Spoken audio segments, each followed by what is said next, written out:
Ce dimanche 6 mars 2022, premier dimanche de Carême, nous venons d'entendre un extrait du livre du Deutéronome.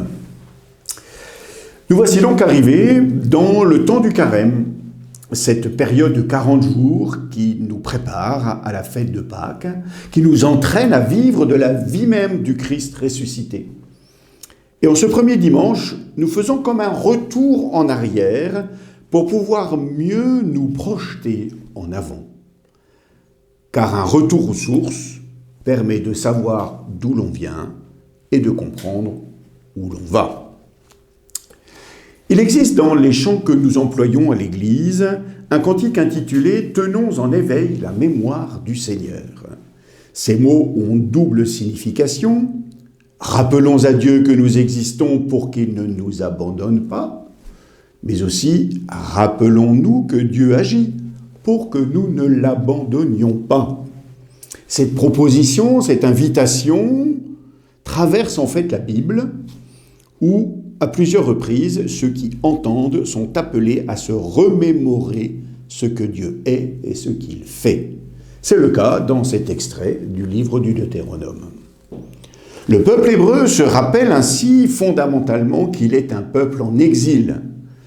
C'est la prière qui est dite au début des récoltes. Mon père, c'est-à-dire Abraham, était un araméen et nomade qui descendit en Égypte. Ce chemin de l'exil est guidé par Dieu lui-même, en qui Abraham a mis sa foi, et cela lui fut compté comme justice, comme le dit le livre de la Genèse. Ce chemin aboutit à la terre promise, même s'il passe par des épreuves et des détours. Grâce à la confiance qu'il met dans le Dieu de l'Alliance, c'est un petit clan qui devient grand, qui prospère et qui reconnaît que cette croissance est un don de Dieu. Voilà pourquoi il ne peut que s'émerveiller de l'œuvre de Dieu. Ainsi, même quand Abraham se sépare de son neveu Lot, laissant à celui-ci la zone apparemment la plus fertile, il va encore prospérer. Mais les actions terrifiantes de Dieu vont surtout se dévoiler lors de la sortie d'Égypte, 5 siècles plus tard.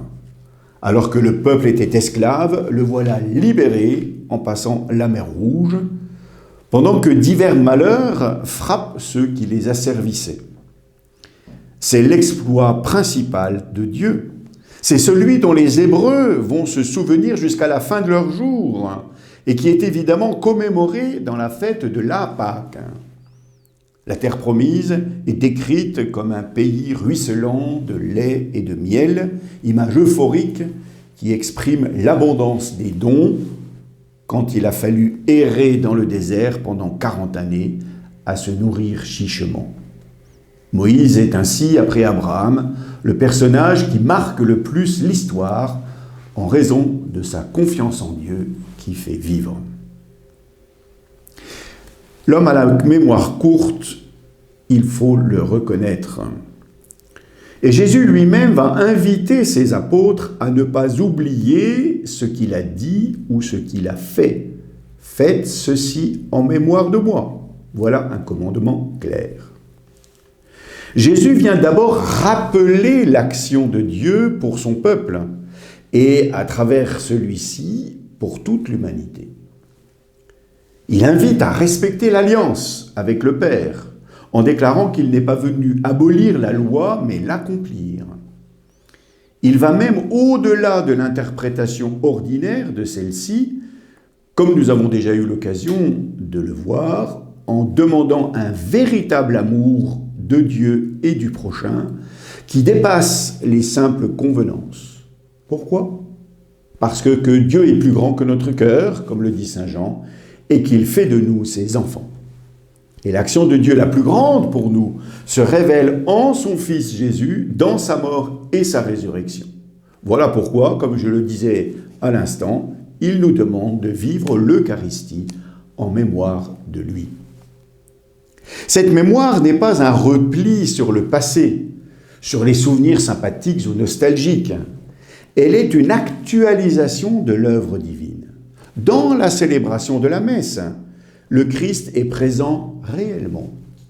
Nous sommes comme transportés à la fois au cénacle avec les 12, au pied de la croix avec Marie et devant le tombeau vide avec la Madeleine, pour pouvoir vivre ce temps qui est le nôtre dans la dynamique de l'éternité.